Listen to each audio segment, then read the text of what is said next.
Alrighty guys, just Sunshine here, and welcome to another Xcom 2 War of the Chosen pre-campaign setup video. Before we get into it, I do want to apologize for taking so long to get another Raiders World playthrough up. By the time part 10 was uploaded to YouTube, the rest of the campaign was already streamed. And yeah, that's kind of the problem when it comes to both streaming and uploading the same campaign. You end up getting too absorbed in it, then YouTube ends up falling behind. But hopefully I won't let that happen going forward, because I'll try to just keep the variety of games on stream up, and I do have a few plans for that when I do start streaming again. But that being said, I'm going to be jumping into another variation of the Raiders World campaign. It's definitely one of my favorite campaigns to play, considering that I played it twice before. And the main difference is from this one is that we have two companion mods that allow the Raider factions to be a little bit more immersed into the game than previously. Because there were two big problems with the last couple of Raiders World playthroughs.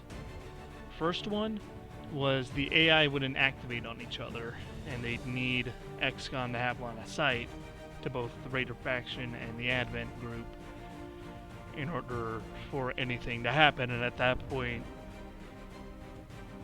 it would be kind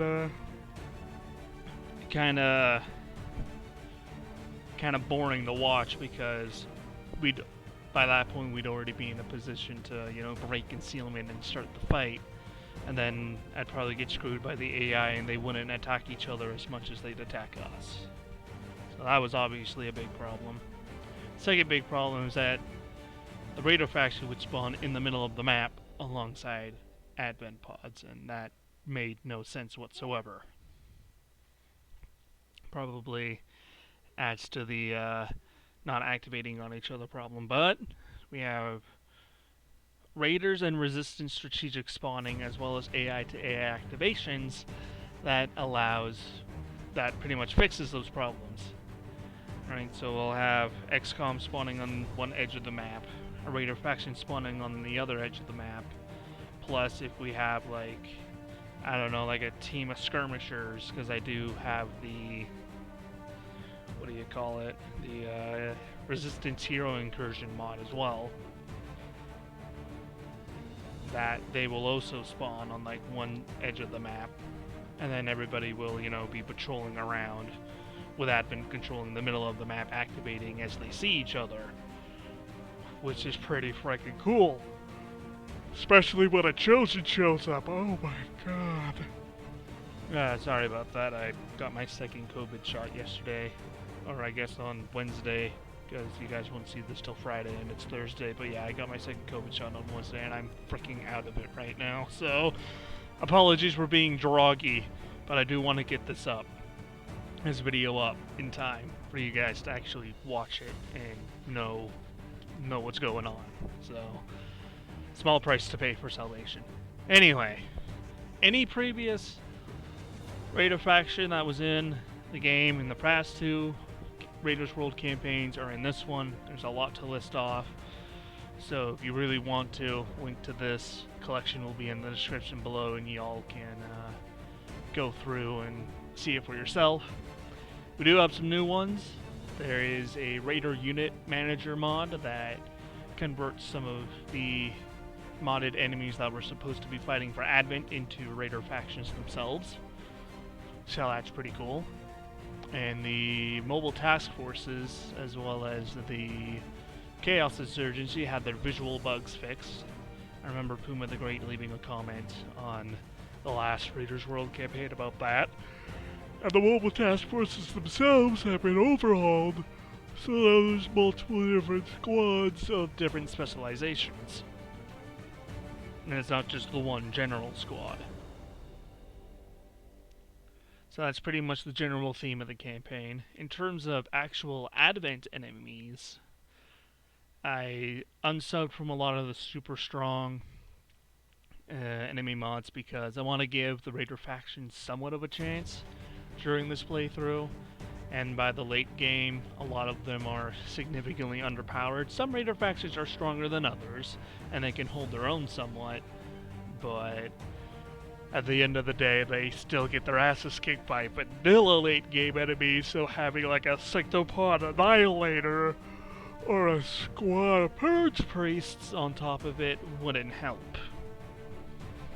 And I could probably get away with adding the Custodians back in, because we'd only be fighting 3 at a time and not fucking 6.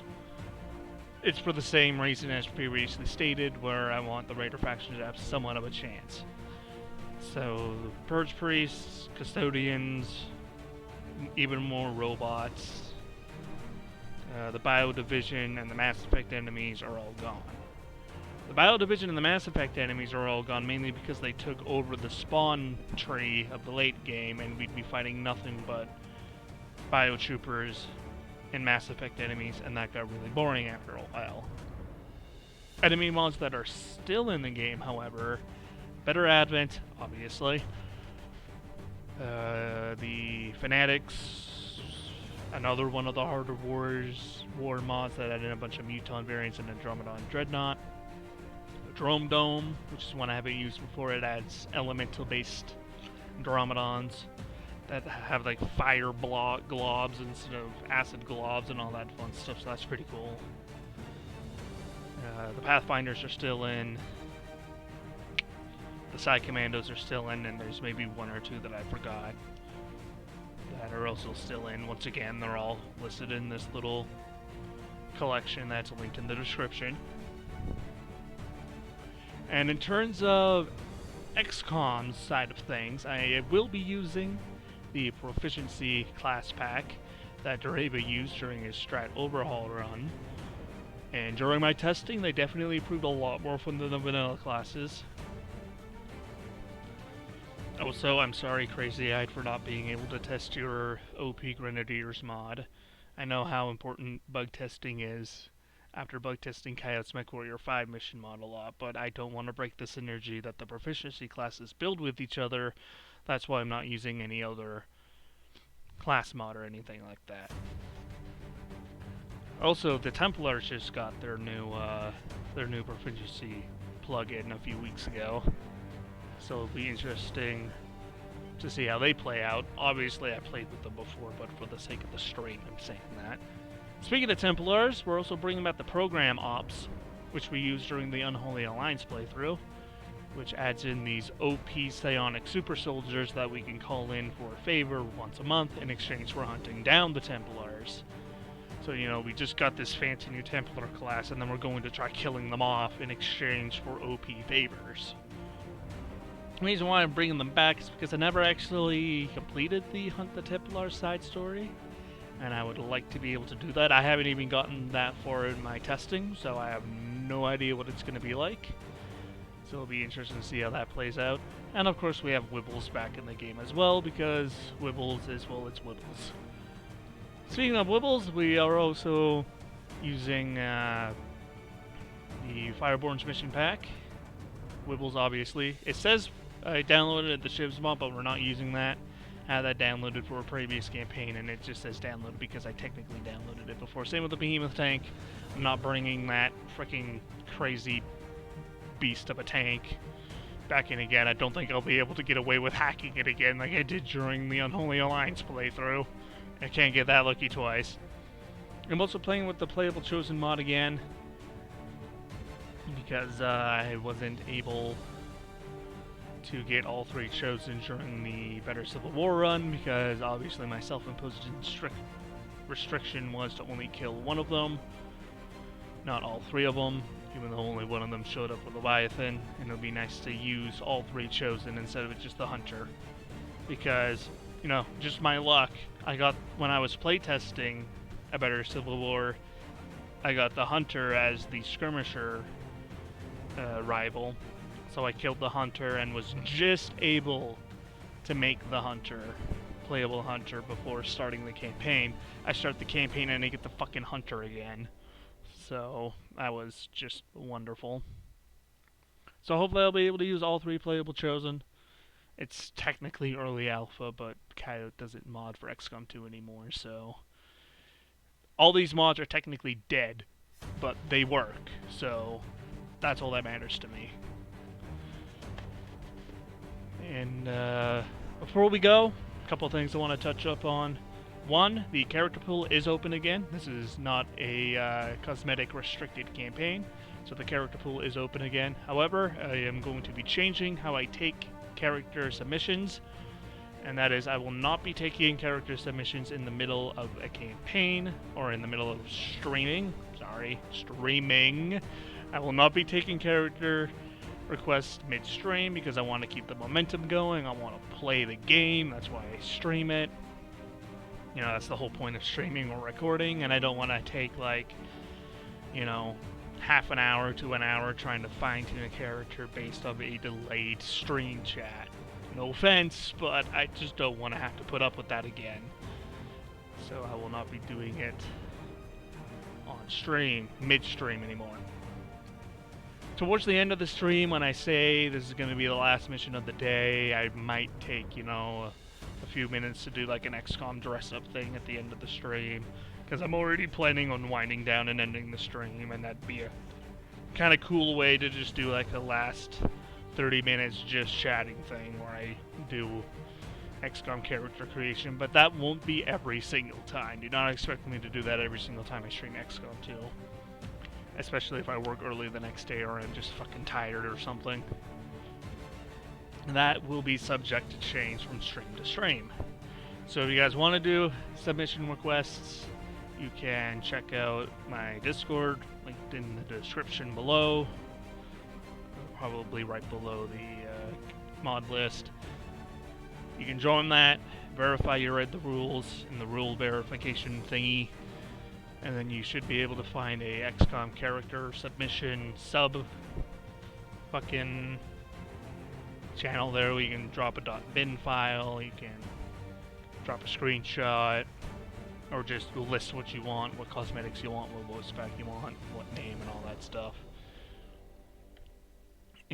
Or you could do the same thing in the comments below. Probably not the .bin file, probably can't add that to the YouTube comments, but or a screenshot, but you can list what you want in the comments below if that's your forte and you don't feel like joining the Discord server.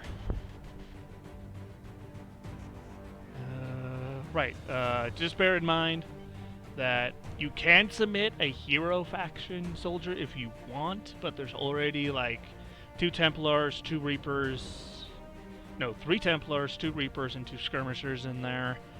And I don't tend to play favorites, quote unquote. Just, if you're in the character pool, it's up to RNG if you show up in the campaign or not. More soldiers are in there, the less likely your specific soldier will be picked. And the only time I interfere directly with a roster in terms of cosmetics, if we get a randomly generated soldier for one reason or another. And then when overriding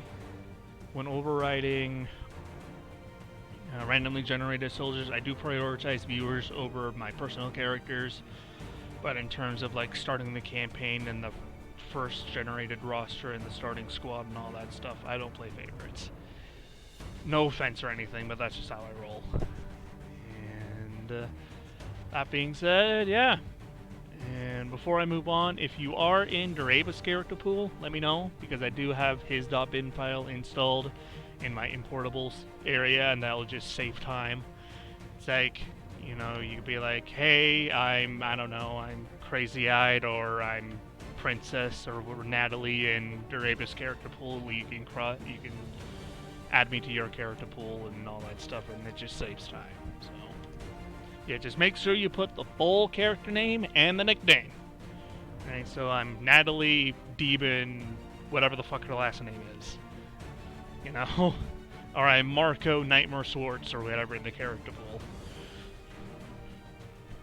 And, last point, of course, I am going to come back from streaming.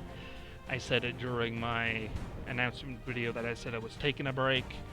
If everything goes well, I should be able to come back to streaming on Sunday, and I will be starting with the start of the next playthrough, the next Xcom playthrough. And I am feeling a lot better, but besides getting my second COVID shot and feeling like shit. But overall, I'm feeling a lot better now that I took a 2-3 weeks break to just focus on myself. Got a lot more story writing progress done. Got another couple songs stuck in my head. Thank You, Stronger Than You, and Bad Apple. And yeah, just hopefully going forward we can let cooler heads prevail and I can stop freaking the fuck out on stream. But that being said, I'm done blabbling. Thank you all for watching. Hopefully you guys are looking forward to the next playthrough. I know I am. And until then, I'm out.